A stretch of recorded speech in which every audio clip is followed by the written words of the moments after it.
Margem de anotação. Faça as anotações pertinentes, assim você vai gravar melhor a exposição, você vai poder anotar dúvidas, algumas questões que chamem a atenção ao longo da exposição, da pregação. Farei a leitura de todo o capítulo 21, convido você que acompanhe atentamente a leitura desse capítulo da Palavra de Deus. Assim diz a palavra do nosso Senhor. Quando se aproximaram de Jerusalém, chegaram a Betfagé, ao Monte das Oliveiras, enviou Jesus 2 discípulos, dizendo: Ide à aldeia que aí está diante de vós. Logo achareis presa uma jumenta, e com ela um jumentinho. Desprendei-a e trazei-mos. E se alguém vos disser alguma coisa, respondei-lhe que o Senhor precisa deles, e logo os enviará. Ora, isto aconteceu para se cumprir o que foi dito por intermédio do profeta.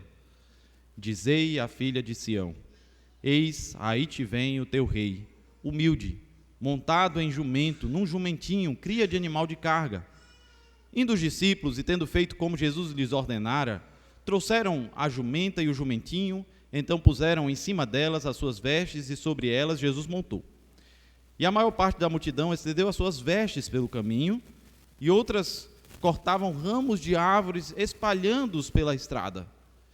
E as multidões, tanto as que o precediam, como as que o seguiam, clamavam: Hosana ao filho de Davi, bendito que vem em nome do Senhor, Hosana nas maiores alturas. E entrando ele em Jerusalém, toda a cidade se alvoroçou e perguntou: Quem é este? E as multidões clamavam: Este é o profeta Jesus de Nazaré da Galileia. Tendo Jesus entrado no templo, expulsou todos os que ali vendiam e compravam.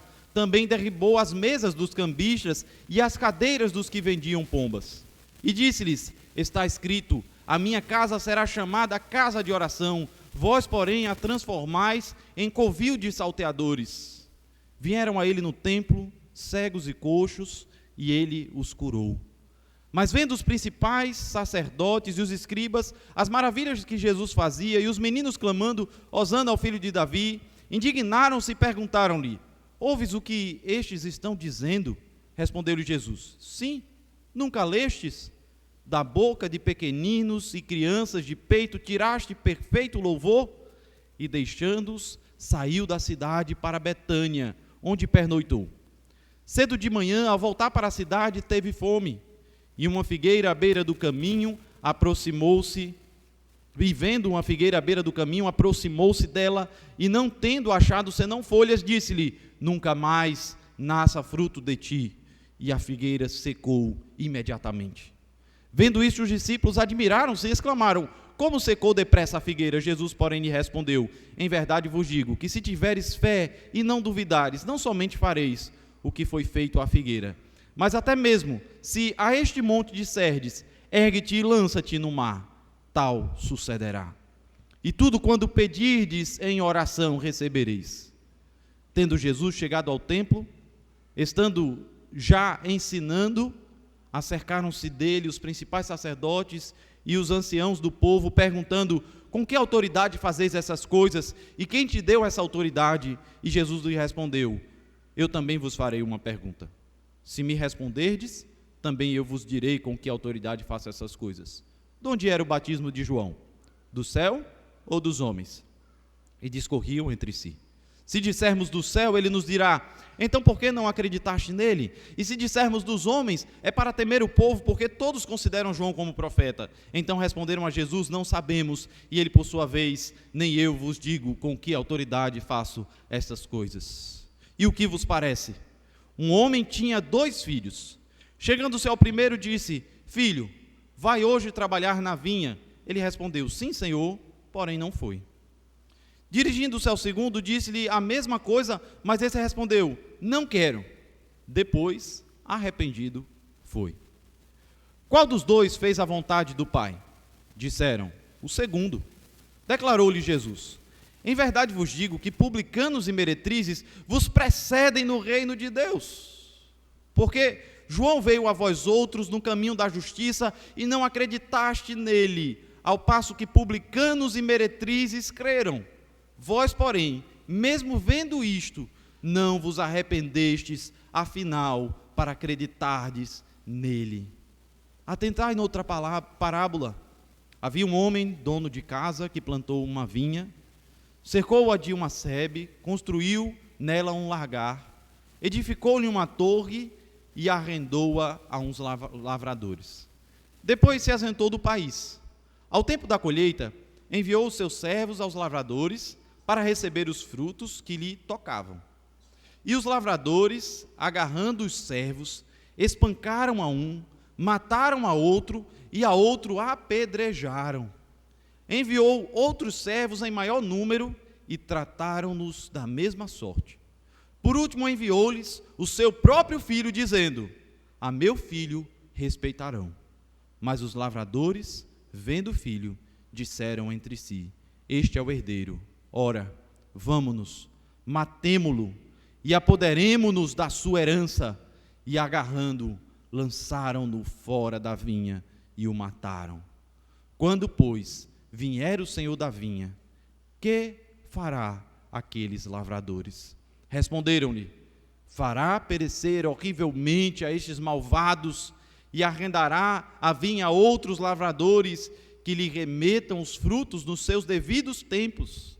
Perguntou-lhe Jesus: nunca lestes nas Escrituras? A pedra que os construtores rejeitaram, essa veio a ser a principal pedra angular. Isso procede do Senhor e é maravilhoso aos nossos olhos. Portanto, vos digo que o reino de Deus vos será tirado e será entregue a um povo que lhe produza o respectivo fruto. Todo o que cair sobre esta pedra ficará em pedaços, e aquele sobre quem ela cair ficará reduzido a pó. Os principais sacerdotes e os fariseus, ouvindo estas parábolas, entenderam que era a respeito deles que Jesus falava. E conquanto buscassem prendê-lo, temeram as multidões, porque estas o consideravam como profeta. Santo Deus, nosso Pai, rogamos a Ti que conceda-nos a bênção maravilhosa do Teu Espírito Santo, da iluminação, para que, através de uma ação sobrenatural de Deus, o nosso espírito venha compreender aquilo que a Tua Palavra ensina aos nossos corações, aquilo que a Tua Palavra transmite-nos como verdade eterna, para que sejamos transformados por Ti. Faz, ó Deus, dessa manhã de pregação da Tua Palavra, um alimento espiritual para as nossas almas, de maneira que sejamos nutridos por Ti, alimentados por Ti e possamos crescer fortes e frutíferos para a Tua honra e para a Tua glória. Nós oramos a Ti agradecidos e em nome de Jesus. Amém. Meus irmãos, no dia 8 de setembro de 2022, faleceu a rainha Elizabeth II. Certamente uma das mulheres mais populares dos últimos séculos. A rainha Elizabeth, quando decidia sair às ruas de Londres ou de outra cidade do Reino Britânico, tudo parava. Era um verdadeiro alvoroço. Apenas o fato de saber que a rainha estava ali andando pelas ruas, parava o comércio, a cidade parava e tudo se concentrava em torno da rainha. Os repórteres precisavam noticiar tudo o que acontecia. As outras nações ficavam curiosas com cada coisa que era proferida, dita e feita pela rainha. As ruas ficavam lotadas, normalmente visitantes, turistas, estrangeiros, curiosos ali, iam tentar ter algum espaço para contemplar algo que a rainha Elizabeth estava para falar. O Evangelho segundo Mateus, meus irmãos, apresenta Jesus como o rei dos judeus.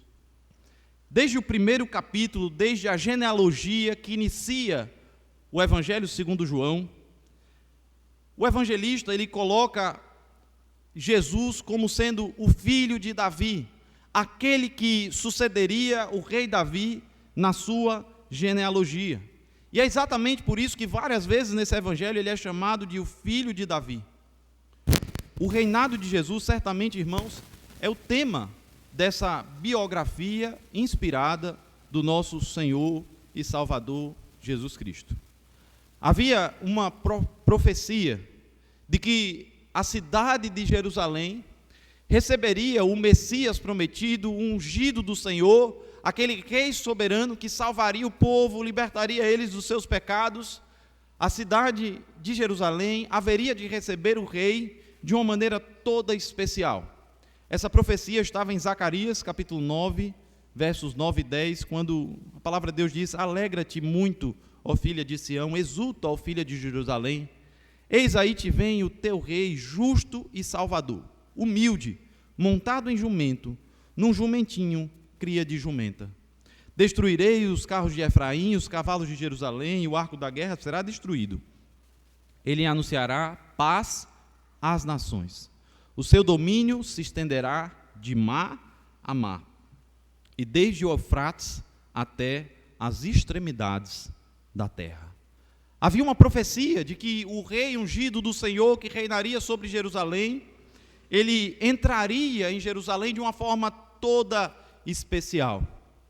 Então, meus irmãos, capítulo 21 narra essa entrada maravilhosa do nosso Senhor Jesus Cristo na capital do império sagrado que Deus estabeleceu na terra, a cidade de Jerusalém. É a entrada do nosso Senhor Jesus Cristo que está aqui sendo detalhada, e mais especificamente, cada passo da sua entrada é anunciado, é narrado, é apresentado na palavra do nosso Deus. Portanto, hoje nós faremos a exposição do capítulo 21, a partir da seguinte proposição: os 6 passos do rei em sua entrada em Jerusalém. Dividiremos a exposição do nosso texto em 6 passos que o nosso Senhor Jesus Cristo deu na sua entrada triunfal em Jerusalém. Os versos 1 até o verso 11, nós temos aqui o primeiro passo que nós vamos chamar de apresentação. A gente começa com a entrada propriamente, com aquele momento maravilhoso de apresentação, que normalmente tem sido conhecido pela tradição católico-romana como o Domingo de Ramos, porque foi num dia de domingo que o Senhor Jesus entra em Jerusalém, assim como é num dia de domingo que ele ressuscita, o que é já um indicativo de que o domingo se tornaria o dia da vitória para os cristãos. É no domingo que ele entra em Jerusalém, ele morre da quinta para a sexta e ressuscita novamente ao domingo, e o domingo passa a ser o dia dos apóstolos, da adoração ao nosso Deus. Mas aqui nós temos o primeiro passo do nosso Senhor Jesus Cristo, que é a sua apresentação. Meus irmãos, que Jesus é o rei dos judeus é um tema de todo o Novo Testamento. Ele foi apresentado para ser o rei dos judeus, apesar de ter sido tratado como um farsante, mas o povo queria um rei no sentido político, queria que Jesus fosse aquele que governaria e que já na sua primeira vinda estabeleceria o reinado sobre as nações. No entanto, ele resiste à pressão do povo. Ainda assim, ele é o verdadeiro rei de Israel, no pleno sentido da palavra. Ele entra em Jerusalém como tal, e como tal, ele também conduzirá o juízo final. Os últimos dias que nós ainda aguardamos. O que nos faz, em certa medida, ainda sermos messiânicos, o povo que aguarda a consumação do reino do Messias. Eu quero que você vá no capítulo 25, o verso de número 34. Veja o que está escrito aí. Capítulo 25, verso de número 34, quando fala do grande julgamento do rei na sua segunda vinda. O texto diz assim: então dirá o rei aos que estiverem à sua direita: vinde, benditos do meu Pai, entrai na posse do reino que vos está preparada desde a fundação do mundo. Portanto, há coisas que o nosso Senhor Jesus Cristo introduz acerca do reino de Deus no seu primeiro reinado, há coisas que apenas serão apresentadas a partir da sua segunda vinda. João nos dá uma visão cristológica do reino de Deus. Apocalipse confere uma dimensão cosmológica do título real de Jesus. Ele não é apenas o rei dos judeus, ele é rei de todo o universo. Ele governa sobre a criação, ele governa sobre os astros, ele governa sobre todas as coisas. Ele é a imagem do Deus invisível. Aprove a Deus que ele tivesse a supremacia, o domínio sobre toda a criação. Nesse sentido, o Apocalipse o chama de Rei dos Reis, Senhor dos Senhores, aquele que sujeita todas as coisas debaixo dos seus pés. O seu domínio, a sua autoridade não tem fim. E assim, meus irmãos, Jesus ele entra em Jerusalém em um domingo, exatamente uma semana antes da comemoração judaica da Páscoa, e quase uma semana antes da crucificação, que se dá numa quinta-feira. Jesus entra triunfalmente em Jerusalém. E como é que ele é recebido? Bem, ele é recebido como um rei, porque o texto chama ele algumas vezes de filho de Davi. Veja o verso 9, quando diz aí, clamavam hosana ao filho de Davi, o que é um indicativo do atributo real do nosso Senhor Jesus Cristo. Mas ele é um rei diferente em certo sentido, porque ele é chamado também de o Salvador. Ele é um rei que salva. Ele é um rei que se relaciona com a adoração e com o templo. A expressão hosana, que muitas vezes é anunciada sem que a gente saiba muito bem o seu significado, vem da mesma raiz da palavra Oséias, e significa salvação, ou como um verbo indica salva-nos. Quando nós dizemos hosana ao filho de Davi, nós estamos dizendo salva-nos, ó filho de Davi. Bendito que vem em nome do Senhor, hosana nas maiores alturas. Nós estamos dizendo aquele que vem do alto, aquele que vem do Pai, salva-nos. Jesus está aqui sendo descrito não apenas como um rei, mas certamente como um sacerdote, como aquele que faria expiação pelos pecados. Isso fica mais claro no passo seguinte que ele dá, quando ele entra no templo, e ali ele trabalha em torno da purificação do templo, chamando inclusive aquela casa de oração, um local de intercessão, um local onde os sacerdotes deveriam servir a Deus, deveriam adorar ao Senhor. Portanto, ele é sacerdote. Mas há uma descrição especial apontada aqui pelo nosso Senhor Jesus Cristo, que é o nosso Senhor Jesus como o profeta maravilhoso. Veja o verso 11, quando alguns perguntaram, quem é este? As multidões clamavam dizendo, este é o profeta Jesus de Nazaré da Galileia. O ofício profético, meus irmãos, é mencionado tanto aqui no verso 11, quanto lá no verso 46, encerrando a passagem quando diz aqui, buscavam prendê-los, mas as multidões o consideravam como profeta e eles temiam. Os líderes religiosos estavam ali preocupados. Ele é o profeta, meus irmãos, porque ele tem ensinado acerca da verdadeira fé. Tem trazido vários ensinos preciosos da palavra de Deus que a gente viu nos últimos capítulos e que a gente ainda verá nos capítulos subsequentes. Quando, por exemplo, no capítulo 24 e 25, ele anunciar as profecias da segunda vinda de Cristo, as profecias acerca da destruição do templo no ano 70, uma série de relatos e de profecias que anunciavam que o rei Jesus é um profeta maravilhoso.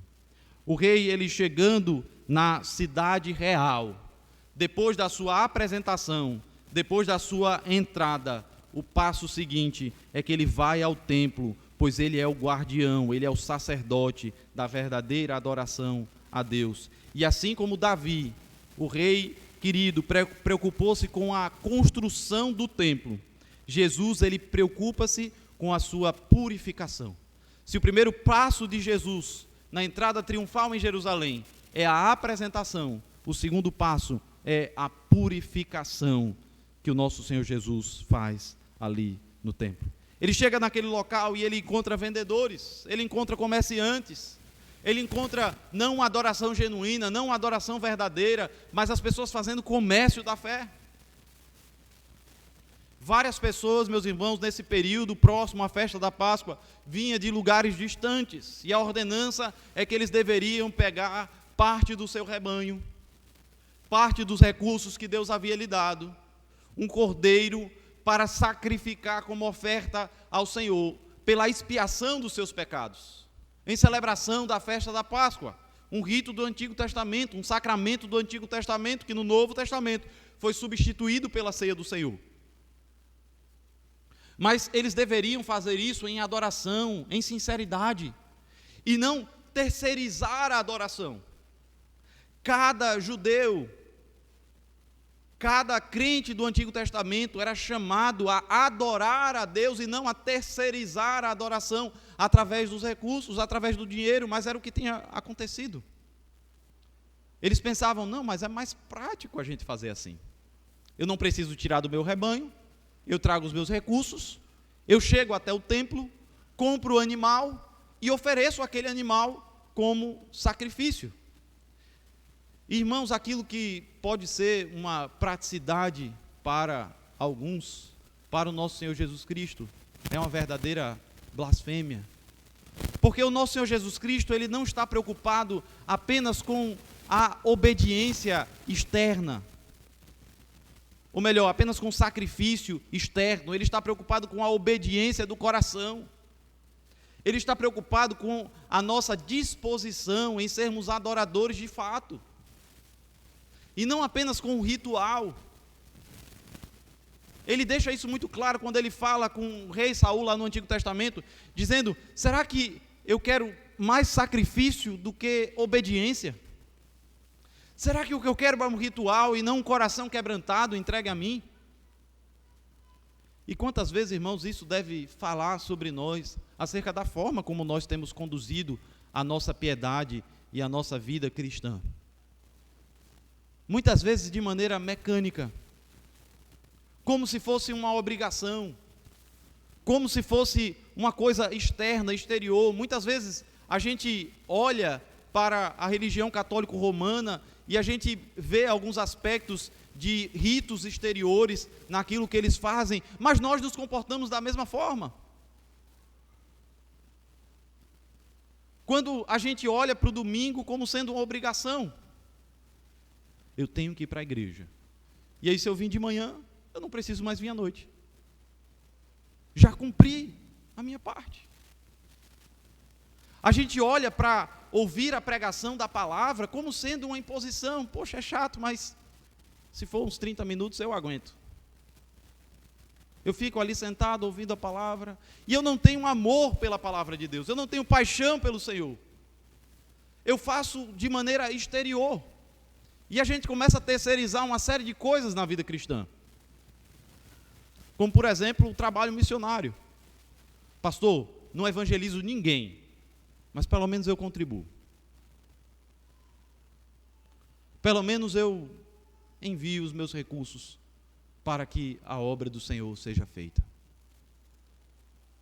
Não há nada de errado em contribuir com a obra missionária, e de fato é necessário que a gente contribua com aqueles que se dispõem a viver integralmente da pregação da palavra, mas não faça disso uma forma de terceirizar a sua responsabilidade de pregar a palavra, de anunciar a palavra de Deus.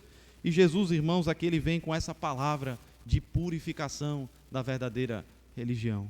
É como se a história da redenção estivesse narrada aqui pelos passos da entrada de Jesus em Jerusalém. A gente vê primeiro uma cena de criação, o rei chegando, o povo adorando, o povo engrandecendo a Jesus, mas o passo seguinte, o segundo passo de Jesus em Jerusalém é dizer assim, a religião de vocês é podre, está tudo errado, e é preciso ter uma reforma na adoração. E o nosso rei Jesus, ele de fato é um Senhor bondoso, pacífico, misericordioso, mas zeloso da adoração e do verdadeiro culto ao Senhor, que seja feito com integridade, que seja feito de coração.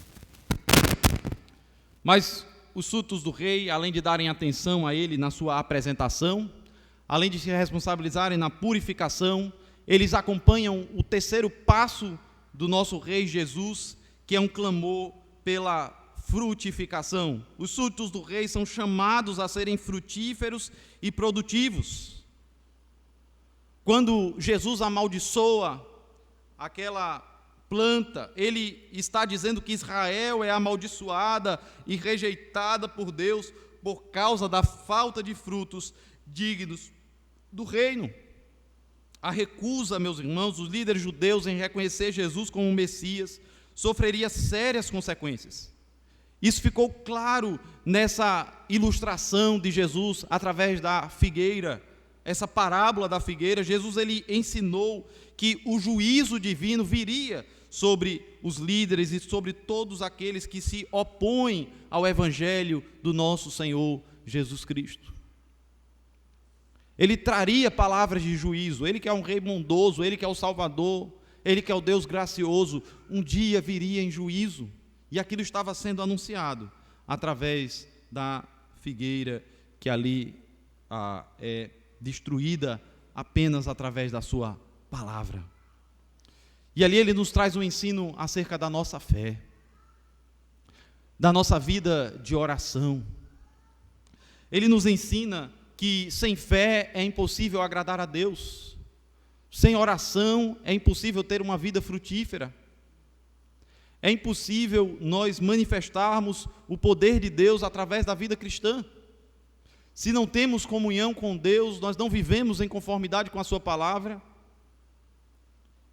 E Jesus, ele diz assim, olha, a fé não é uma coisa especial, especialmente minha apenas.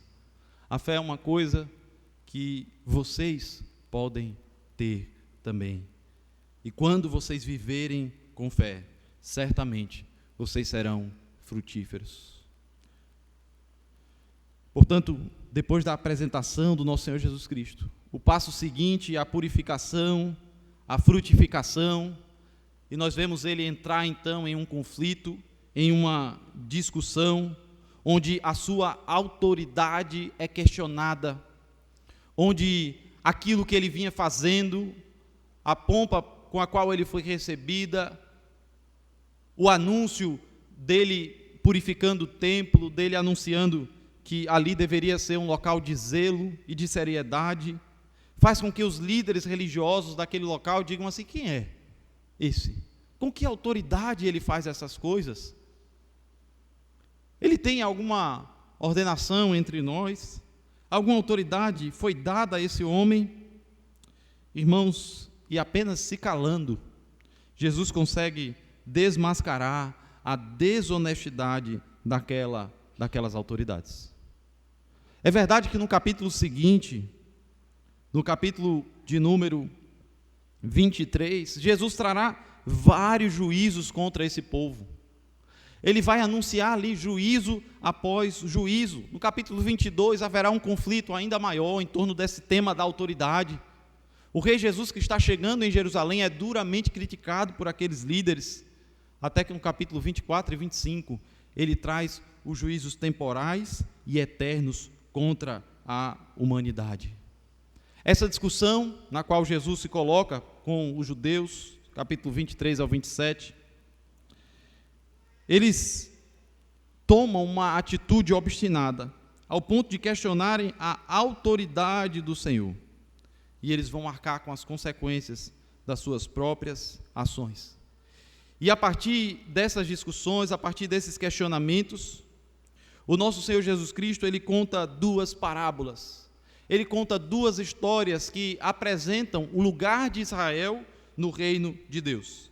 A primeira é a parábola dos dois filhos, que fala da rejeição dos maus líderes, em contraste com a conversão de pecadores arrependidos. A grande verdade, irmãos, é que o reino de Deus tem um público misto. Aquelas pessoas que de pronto dizem algo do tipo assim, eu irei servir Jesus pelo resto da minha vida. Estão dispostas a dizer, eu vou trabalhar pela obra do Senhor, eu vou viver pela causa do Evangelho, mas rapidamente desistem e abandonam a fé. Enquanto que há aquelas pessoas que muitas vezes rejeitam a pregação, rejeitam a mensagem do Evangelho, dizem: eu não quero viver assim, isso não é para mim, eu não tenho vontade de trabalhar na obra do Senhor, mas em seguida se convertem e arrependem-se dos seus pecados. E Jesus diz que esses seriam recebidos no reino e não aqueles. Os que disseram: não, nós não iremos trabalhar, um daqueles filhos que a princípio se rebela, a princípio se coloca contra, mas depois se dispõe a trabalhar na obra do Senhor, esse pecador arrependido seria recebido no reino de Deus. Essas consequências, irmãos, elas ficam bem evidentes nessa parábola que Jesus comparou, as consequências do juízo de Deus através da atitude dos dois filhos. E Jesus diz assim: meretrizes, prostitutas e publicanos são recebidos no reino. Pecadores arrependidos são recebidos no reino, mas vocês, falsos religiosos, serão expulsos. Porque com a boca vocês confessam crer no Evangelho, com a boca vocês anunciam que farão a obra do Senhor, mas de fato não fazem. De fato não vivem a fé cristã. Vivem uma vida hipócrita, uma vida de aparência, uma vida dúbia, que dura, irmãos, essa palavra de juízo do nosso Senhor Jesus Cristo com relação nessa parábola dos dois filhos. A segunda parábola da videira infrutífera é o sexto e último passo do nosso Senhor Jesus Cristo na entrada de Jerusalém, onde ele fala acerca da condenação. Aqui ele fala do juízo e da condenação que Israel receberia por sua longa história de apostasia. Através dessa parábola, Jesus ensina que por várias vezes Deus enviou santos profetas e o povo de Israel, na verdade, tomou o reino, tomou a aliança e matou os profetas do Senhor. E na parábola, a história conta aí do verso 33 ao verso 46, que o nosso Senhor Jesus Cristo, ele é enviado porque o dono da vinha, da videira diz: eu vou enviar o meu próprio filho. Não é possível, filho eles vão respeitar. Ele irá com poder, ele demonstrará sinais, e o filho eles respeitarão. Mas então aqueles trabalhadores, aqueles homens, decidem matar o filho do dono da vinha.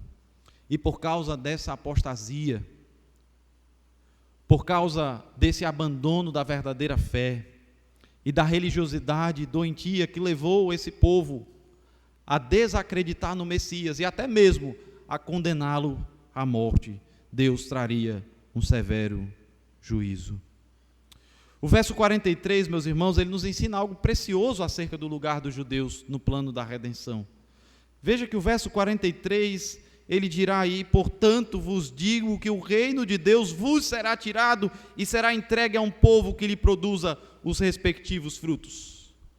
Há quem diga que Deus ainda vai restaurar Israel no final dos tempos. Que Deus ainda tem um plano para Israel e que Israel seria restaurado. Mas vejam, irmãos, o que está escrito aqui. Jesus falou que os frutos do reino, os filhos do reino, seriam expulsos, que o reino seria tirado deles. Jesus não falou que eles seriam restaurados a uma posição original. Quando a gente olha para Jerusalém, nós olhamos para uma cidade de apostasia, uma cidade que foi abandonada no plano da redenção de Deus. Pastor, mas eu acredito que os judeus podem se converter. Eu também, se crerem no evangelho do nosso Senhor Jesus Cristo, e apenas assim. Porque ele anunciou com autoridade: ninguém vem ao Pai a não ser por mim. Essa é a mensagem para os judeus e é a mensagem para os gentios. Eles que apostataram da fé receberão grande condenação pelo seu pecado. Devemos orar pelos judeus, irmãos. Orar também para que Deus traga conversão a eles, para que Deus mude o seu coração. Portanto, meus irmãos, os 6 passos do Rei Jesus na sua entrada em Jerusalém: a apresentação, purificação, frutificação, a discussão, a conversão e a mensagem de condenação, nos ensinam que o Rei Jesus